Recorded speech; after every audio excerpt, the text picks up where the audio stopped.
네, 4월 10일 목요일 기도로 돕는 그 사랑 매일 묵상. 오늘은 시편 106편 32절에서 39절입니다.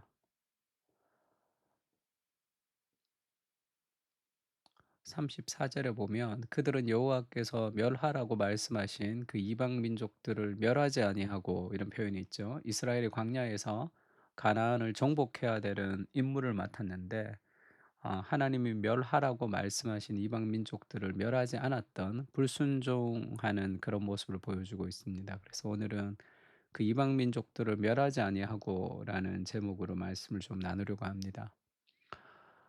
그들이 또 무리바 물에서 여호와를 노하시게 하였으므로 그들 때문에 재난이 모세에게 이르렀나니, 이는 그들이 그의 뜻을 거역함으로 말미암아 모세가 그의 입술로 망령되이 말하였음이로다.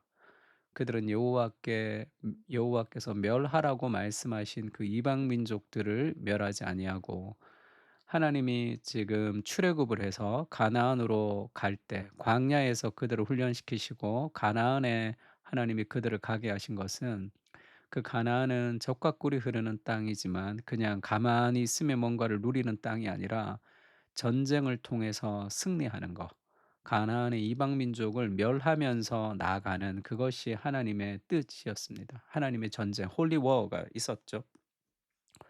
이것을 어떻게 생각해야 되냐면, 하나님이 그 이방 민족들을 이렇게 전쟁을 통해서 죽이시는 거죠. 사형을 내리는 겁니다. 그러니까 하나님이 그 이방 민족, 가나안 민족들에게 왜 사형을 내리느냐 하면, 그 죄악이 가득 차 있었어요. 그때 그들의 음란과 폭력과 그들의 죄는 가히 상상할 수 없을 정도로 그렇게 잔인한 그런 족속들이었습니다. 그래서 15 절에 보면, 창세기 15장 15 절에 하나님이 아브라함과 언약을 맺으면서 그렇게 얘기하죠. "너는 장수하다가 평안히 조상에게 돌아가 장사될 것이요, 내 자손은", 그 아브라함의 자손은 애굽으로 내려갔다가 4대 만에, 400년 만에 이 땅으로 돌아오게 될 것이니, 다시 가나안으로 올 것이니, 이는 아모리 족속의 죄악이 아직 가득 차지 아니함이니이다 하시더니, 지금 하나님이 아브라함을 가나안으로 부르시고 그 가나안에서 지금 다시 애굽으로 내려가게 하는 거죠. 그래서 요셉이 애굽으로 가서 애굽의 총리가 되고 400년 동안에 애굽의 노예로 있다가 출애굽을 합니다. 그래서 가나안에 와서 그 가나안을 정복하는 거죠. 근데 왜 그 400년 동안에 애굽의 노예가 있었고 그들이 출애굽해서 그 가나안을 정복하느냐 하면, 그들의 죄악이, 아모리 족속, 그 가나안 족속의 죄악이 아직 가득 차지 않았다는 거예요.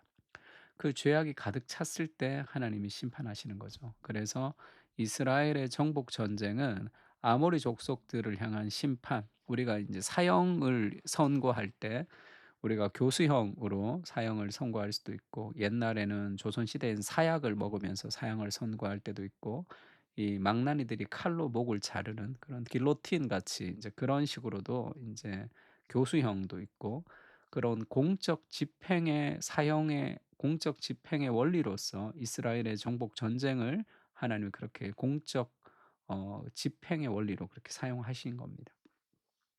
근데 그것을 이스라엘이 하지 못했죠. 그리고 지금 포로로 끌려가서는, 그 지금은 우리가 그럼 이 홀리 워 같이 이 조지 부시 같이 그런 걸프전 같은 그 전쟁을 하나님의 전쟁이다 하면서 막 그런 이 중동 지역에 뭐 폭탄을 터뜨리고 그럴 수는 없잖아요. 지금 이 우리에게 이 그 세상과 어떻게 우리가 살아가야 되는가 할 때, 세상과 능력 대결, 세상을 저주하고 세상과 한판 붙고 하는 그런 문화적 대결의 구도가 아니라, 오늘날의 다원주의의 사회 속에서 이 포로 시대의 그 문화와 이 교회의 관계와 오늘날의 관계는 굉장히 비슷합니다. 하나님이 포로 중에 우리가 이스라엘이 끌려갔을 때, 너희는 내가 사로잡혀 가게 한 그 성읍의 평안을 구하고 그를 위하여 여호와께 기도하라. 이는 그 성읍이 평안함으로 너희도 평안할 것임이라. 우리가 지금 이 땅과의 관계를 가나안의 정복 전쟁처럼 생각해서 되는 것이 아니라, 지금은 포로 시대의 다원주의 사회 속에서 하나님의 나라를 증거하는 그런 시대와 가깝습니다, 신약의 시대는. 그래서 우리가 있는 지역에 그 성업을 위해서 기도하고 공공선을 위해서 우리가 애쓰고, 그래서 그 나라가 평안함으로 우리가 평안해지는, 그래서 나라가 어떻게 되든지 대한민국이 어떻게 되든지 교회만 편안하면 된다, 그렇게 될 수도 없고 또 그것이 안 되는 거죠.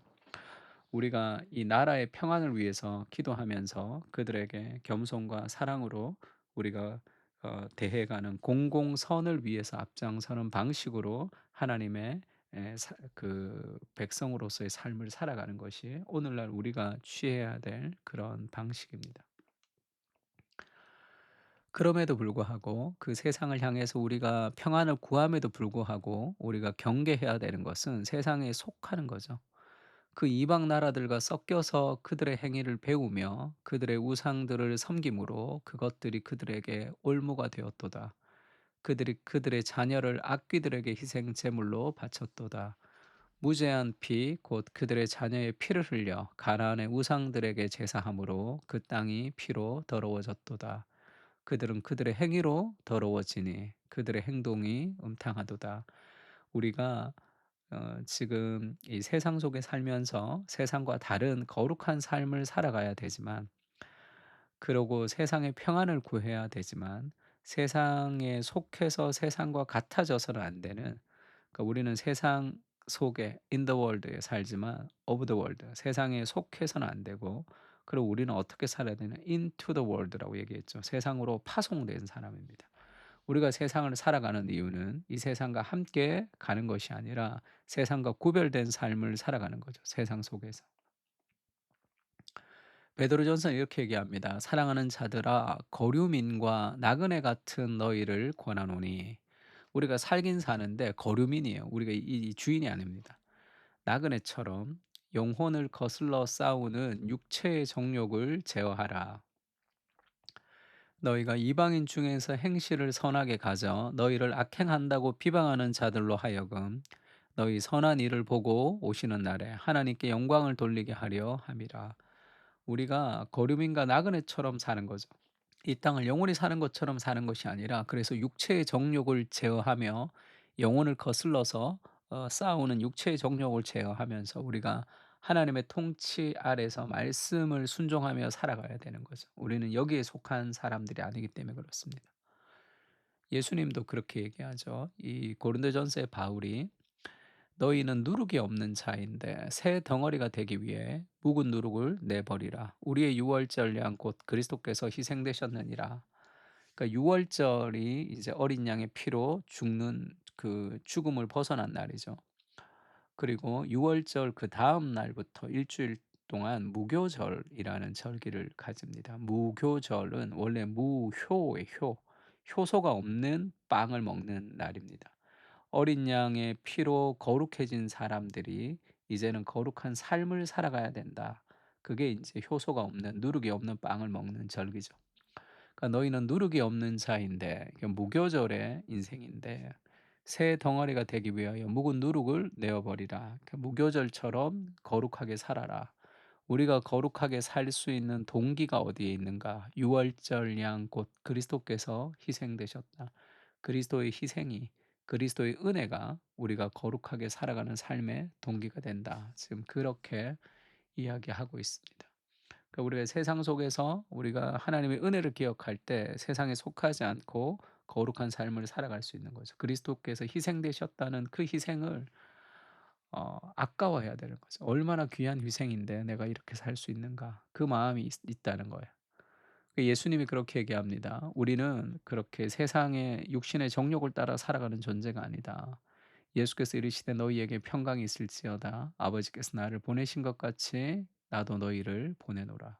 예수님이 이 땅에 오신 것처럼 예수님이 우리를 이 땅에 파송하셨습니다. 예수님이 이 땅에 오셔서 '얼마 있으면 성공할까? 어떻게 있으면 내가 잘 먹고 잘 살까?' 그런 생각 안 했잖아요. 잘 먹고 잘 사는 건 천국 가면 다 잘 먹고 잘 살 수 있습니다. 이 땅에서 하나님 우리를 보내신 목적이 있는 거예요. 예수님이 이 땅에 오신 것처럼 우리도 세상으로 보냄을 받았습니다. 아버지께서 나를 보내신 것 같이 나도 너희를 보내노라. 이 말씀을 하시고 그들을 향하여 숨을 내쉬며 이르시되 후, 성령을 받으라. 그래서 우리가 성령을 받은 거예요.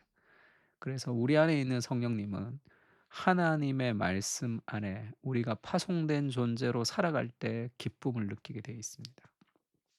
하나님의 소명자로 이 땅을 살아가야 되는 거예요.